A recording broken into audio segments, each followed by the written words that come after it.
पर इस संविधान दिवस पर हमें पता होना चाहिए कि हमारी इंडियन पार्लियामेंट है क्या। So our Indian parliament consist of three, Lok Sabha, Rajya Sabha and our president. और पार्लियामेंट हमारी 3 सत्रों में होती है। पहला समर सेशन, दूसरा रेनी सेशन, तीसरा विंटर सेशन। अब इनके नामों से आप सभी को पता चल गया होगा कि ये सेशन भी सीजन्स के हिसाब से होते हैं। अब मैं आपको बता दूं कि कल ही के दिन से ही हमारे भारतीय सदन में विंटर सेशन की शुरुआत हो चुकी है। और हमारे पार्लियामेंट के सत्र, हर सत्र से पहले एक कॉमन सेशन भी होता है, जो कि दोनों ही हाउसेस, लोकसभा और राज्यसभा में होता है, जिसको लीड करता है हमारे प्रेसिडेंट। सो सबसे पहले मैं आपको बता दूं कि ये कॉमन सेशन है क्या। इस कॉमन सेशन को प्रेसिडेंट लीड करते हैं, जिसमें आने वाले सत्र में होने वाले बिल्स और मुद्दों के बारे में बताया जाता है।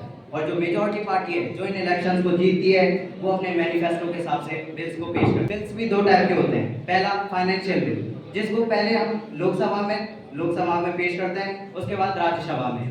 दूसरा है ऑर्डिनरी बिल। इसमें ऐसा नहीं होता, इसको हम किसी भी सभा में सबसे पहले पेश कर सकते हैं। और कोई भी सेशन स्टार्ट होने से पहले कुछ दिनों पहले ही निधन हुआ है जिन महान आत्माओं का, उनको याद किया जाता है और श्रद्धांजलि दी जाती है। और इस पूरी क्रिया को हम आपको आपके सामने दिखाना चाहते हैं, जो यूथ पार्लियामेंट के जरिए हम आपको बताएंगे।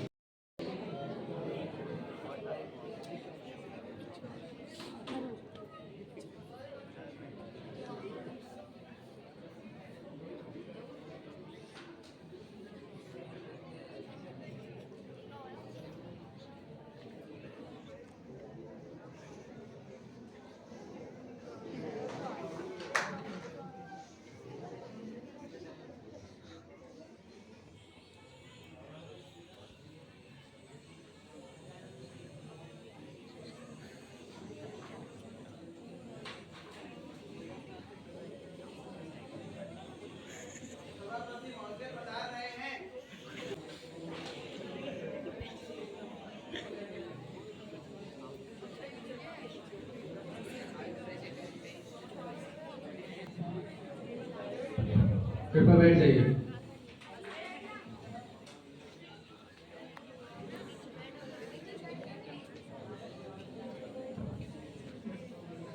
मैं युवा संसद में आप सभी का अभिनंदन करता हूं। युवा संसद में आप सभी का स्वागत है। युवा संसद का उद्देश्य विद्यार्थियों में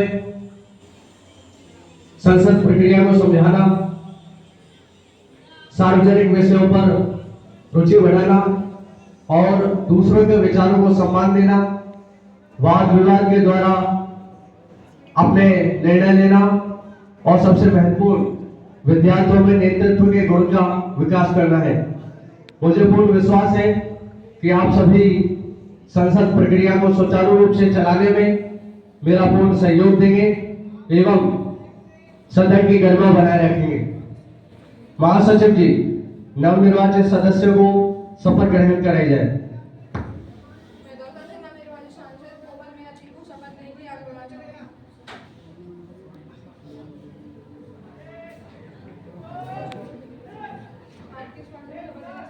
मैं हिंदी भाषा में शपथ लेना चाहूंगी। मैं कोमल मीना युवा संसद में ईश्वर की शपथ लेती हूँ कि विधि द्वारा स्थापित संविधान के प्रति श्रद्धा व विश्वास रखूंगी, देश की प्रभुता व सत्ता को बनाए रखूंगी और पद की गरिमा बनाए रखूंगी।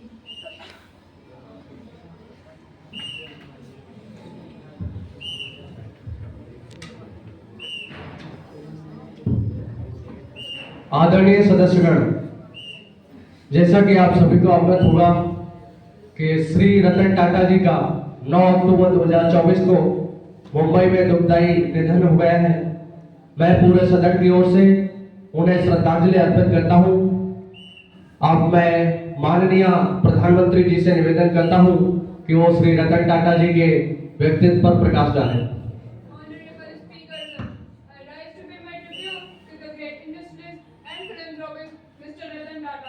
He made immense contribution in the field of education, healthcare and social life. Also, he had deep compassion towards the stray animals. Om Shanti, may his soul rest in peace.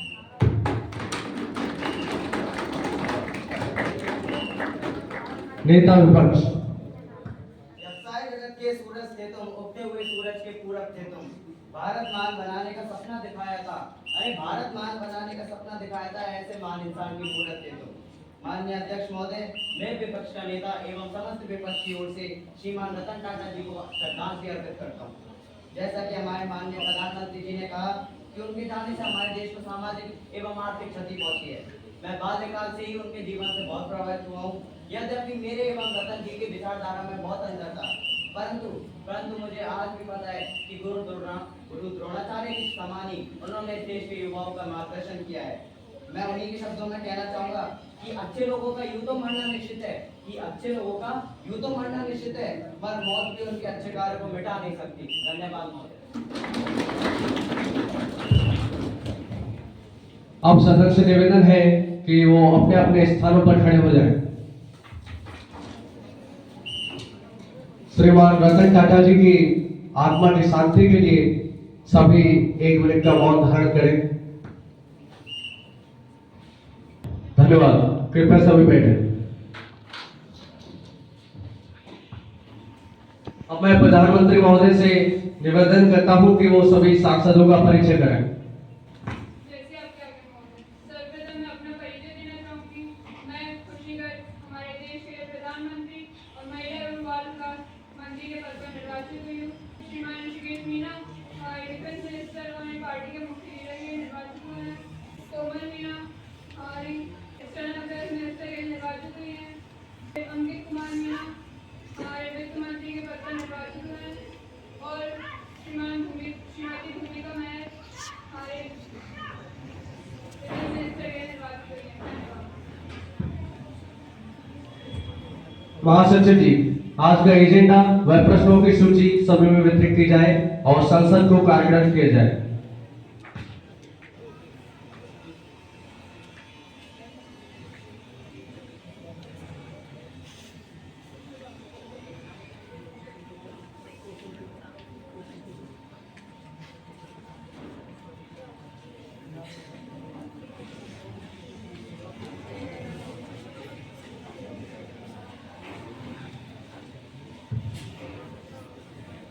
प्रश्न नंबर 107, श्रीमान नेता विपक्ष अपना प्रश्न पूछे।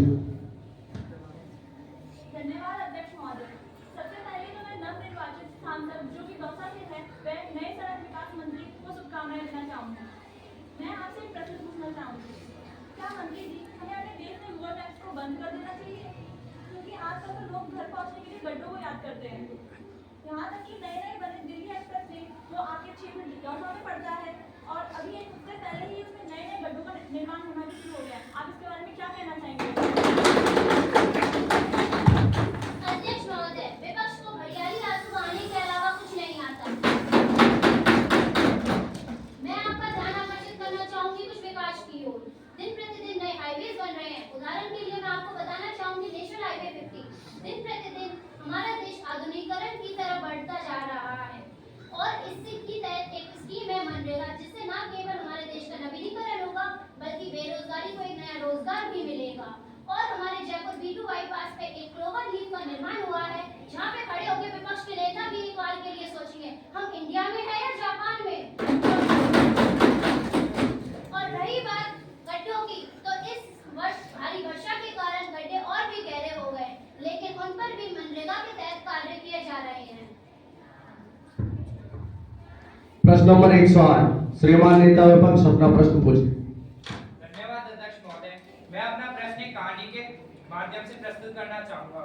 एक बार की बात है, एक शिकारी रोजाना एक जंगल में जाता और कई सारे पक्षियों को दाने के लोभ में अपने पीछे फंसा कर ले आता। यह सब एक दिन एक साधु ने देखा और सोचा क्यों ना मैं इनको एक आत्मरक्षा का पाठ पढ़ा दूं। तो उसने बोला कि दाने के लोभ में नहीं आएंगे। किंतु फिर जब वे अगले दिन आया और उसने देखा कि सारे पक्षी शिकारी के पीछे बंधे जाल पर हैं और बोल रहे हैं कि दाने के लोभ में नहीं आएंगे। क्या आपको नहीं लगता कि आजकल हमारे देश की महिलाओं की स्थिति भी ऐसी ही है?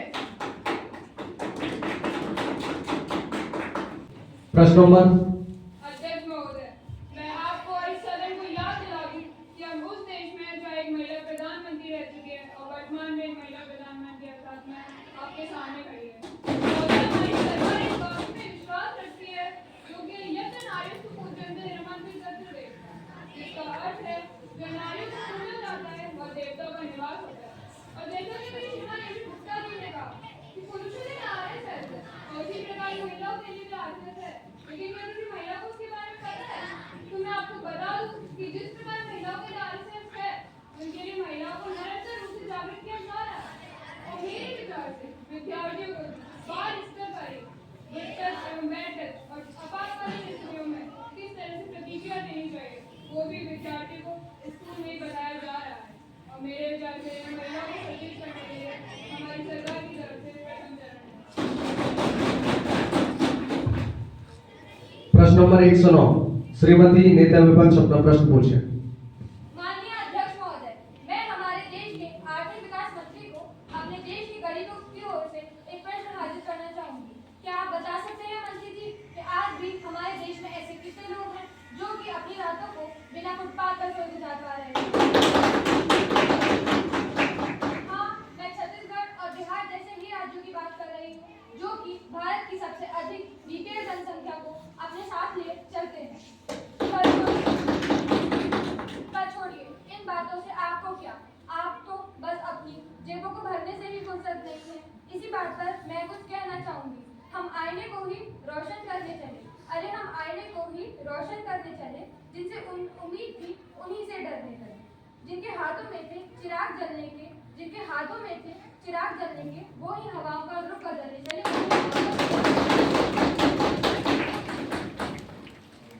पहले तो मैं विपक्ष के नेता को यह याद दिला दूं कि छत्तीसगढ़ में उन्हीं की सरकार है। मान्यवर देश विश्व की चौथी सबसे बड़ी अर्थव्यवस्था है। यह आंकड़े भारत वर्ल्ड बैंक द्वारा जारी नहीं किए गए हैं। यह आंकड़े वर्ल्ड बैंक, IMF है, UN जैसी संस्थाओं द्वारा प्रकाशित किए गए हैं।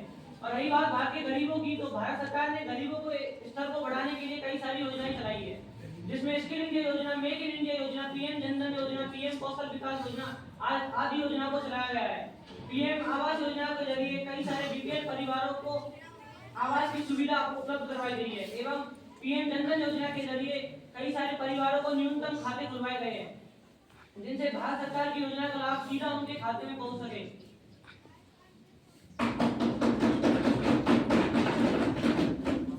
एंड मेक इन इंडिया के जरिए कई सारी कंपनियां भारत आई है, जिससे भारत के गरीबों का कौशल विकास हुआ है।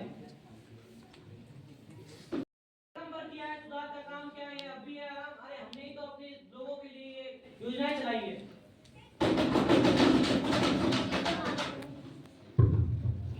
प्रश्न नंबर 110 श्रीमान नेता विपक्ष अपना प्रश्न पूछे। माननीय अध्यक्ष महोदय, मैं अभी आपको एक बात बताना चाह रहा हूँ, शायद उसे सुन के आपको भी बहुत आश्चर्य हो। आज जो इंसान स्वस्थ है उसे हम ब्रांडेड कश्मीरी सेब खिलाते हैं, और वही जो डेंगू से पीड़ित है उसे हम एक सड़ा हुआ सेब खिलाते हैं। आप जानते हैं इसके पीछे का कारण क्या है? वो पैसा। हाँ, आपने सही सुना, वही पैसा जो आज लोगों को उनकी जिंदगियां दे रहा है। जिसके पास पैसा है वो जिंदा खा जा रहा है, और जिसके पास पैसा नहीं है क्या हम उसे मुर्दा कहने लग जाए? आज जब तक हमारी सरकार को इस प्रश्न का उत्तर नहीं मिल जाता तब तक हम इस सदन से उठेंगे नहीं। अध्यक्ष महोदय, आज हम इस सदन से उठेंगे नहीं। अध्यक्ष महोदय, मैं विपक्ष के नेता को बताता हूँ। अध्यक्ष जी, आज हमारी सरकार द्वारा कई ऐसी स्कीम लॉन्च की गई हैं जो कि हमारे देश के गरीबों के लिए एक वरदान के रूप में भर के आएंगे, जैसे चिरंजीवी योजना, जिसके नाम से पता चलता है कि देश के गरीब लोगों के लंबी उम्र का वरदान है। क्या विपक्ष को मिलेगा या फिर ये रात उन्हें इस सदन में मच्छर मारते हुए बतानी है?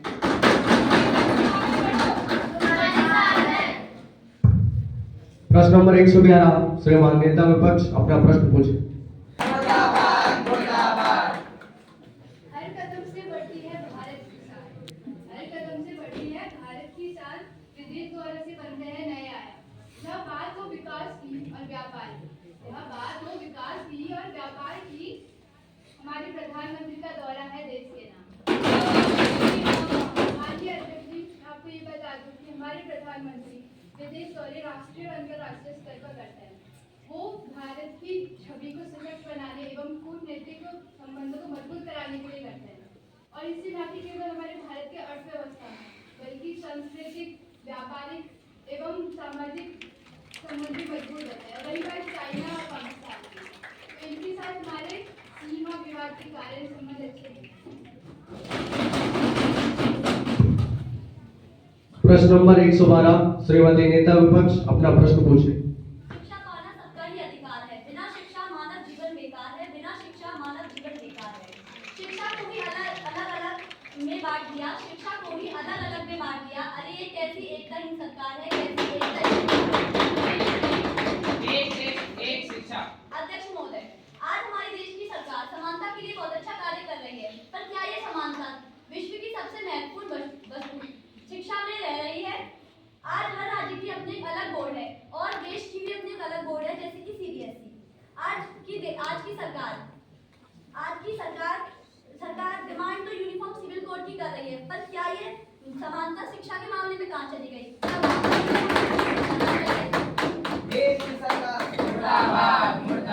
अध्यक्ष महोदय, पहले तो मैं आपको आपके विपक्ष को सोए बता दूं कि हमारे संविधान ने शिक्षा को यूनियन लिस्ट और स्टेट लिस्ट में ना रखकर कॉन्करेंट लिस्ट में रखा है।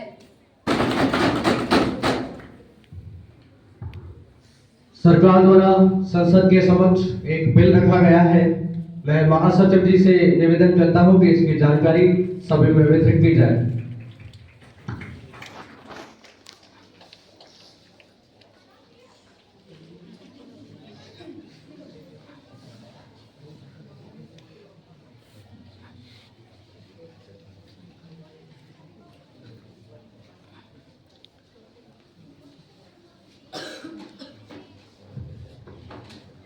जो सदस्यगण इसके समर्थन में हैं वे हाँ कहेंगे।